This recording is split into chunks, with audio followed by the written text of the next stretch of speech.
नमस्कार दोस्तों।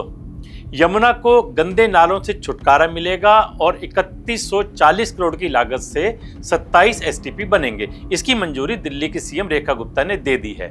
इस बार के चुनाव प्रचार में बीजेपी ने यमुना सफाई का मुद्दा जोर शोर से उठाया था और यमुना की बदतर हालत के लिए पिछली आम आदमी पार्टी की सरकार को जिम्मेदार ठहराते हुए वायदा किया था कि बीजेपी की सरकार बनी तो यमुना के जल को निर्मल करके घाटों पर आरती की जाएगी। सरकार बनते ही मुख्यमंत्री अपनी पूरी कैबिनेट के साथ यमुना आरती में गई थी। जिस तरह बीजेपी अपने एक एक वायदे को पूरा कर रही है, उसी दिशा में अब यमुना सफाई का भी पूरा प्लान सामने आ गया है। यमुना की सफाई के लिए ये जो लगातार 22 नाले जाकर के यमुना जी में जो गिरते हैं, उनकी लगातार डिसिल्टिंग पे काम, उनके लिए नए एसटीपीज और डिसेंट्रलाइज एसटीपी बनाने का काम हर 15 दिन बाद जो विजिट हो रहा है, ये लगातार यमुना सफाई के निमित्त ही ये पूरा काम चल रहा है। हाल ही में दिल्ली सरकार की एक्सपेंडिचर फाइनेंस कमेटी की अहम बैठक सचिवालय में बुलाई गई थी। इस बैठक में दिल्ली के विकास के लिए कई परियोजनाओं को मंजूरी दी गई। मुख्यमंत्री ने बैठक के दौरान 27 डिसेंट्रलाइज्ड एसटीपी लगाने की बात कही। इस परियोजना का उद्देश्य यमुना नदी के सफाई और संरक्षण करना है और इसमें प्लांट का निर्माण, टर्मिनल, एसपीएस की स्थापना, सीवर लाइनें बिछाने जैसे कार्य शामिल हैं। यह योजना जल प्रदूषण, दुर्गंध और भूमिगत जल स्तर में गिरावट को कम करेगी। ये एसटीपी दिल्ली के अलग अलग स्थानों पर निर्मित किए जाएंगे, जिससे जल प्रदूषण पर काबू पाया जा सकेगा। प्रधानमंत्री मोदी ने भी निर्देश दिए हैं कि आने वाली छठ पूजा से पहले यमुना की स्थिति में सुधार किए जाए, ताकि श्रद्धालुओं को पूजा करने में कोई परेशानी ना हो। उन्होंने एसटीपी के कार्य की निगरानी के लिए रियल टाइम डेटा और स्पेस टेक्नोलॉजी के उपयोग की सलाह भी दी है। इसके अलावा नरेला में लगभग 150 करोड़ की लागत से एक हाई सिक्योरिटी जेल का निर्माण किया जाएगा।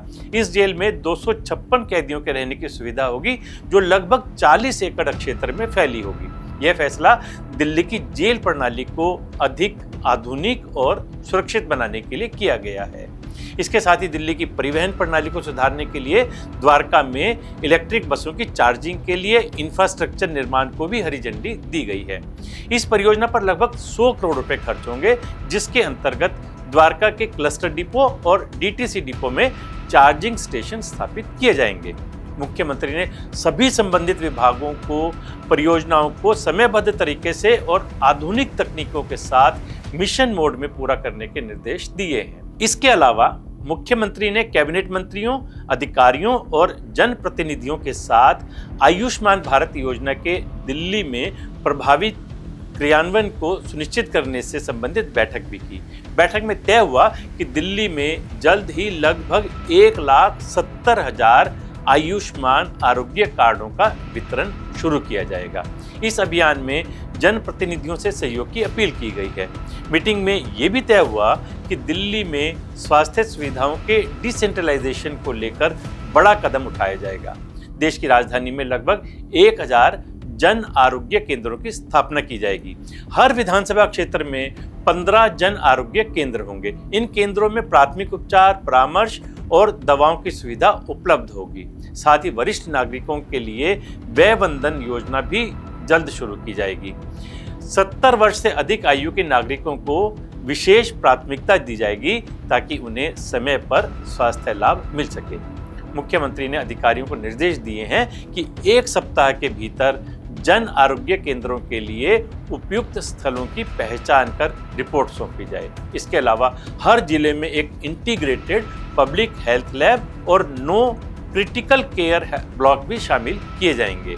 उन्होंने पिछली आम आदमी पार्टी सरकार पर निशाना साधते हुए कहा कि पहले इस योजना को लागू करने में अनावश्यक देरी हुई, लेकिन अब स्वस्थ दिल्ली, सशक्त दिल्ली के लक्ष्य के साथ भाजपा सरकार तेजी से आगे बढ़ रही है।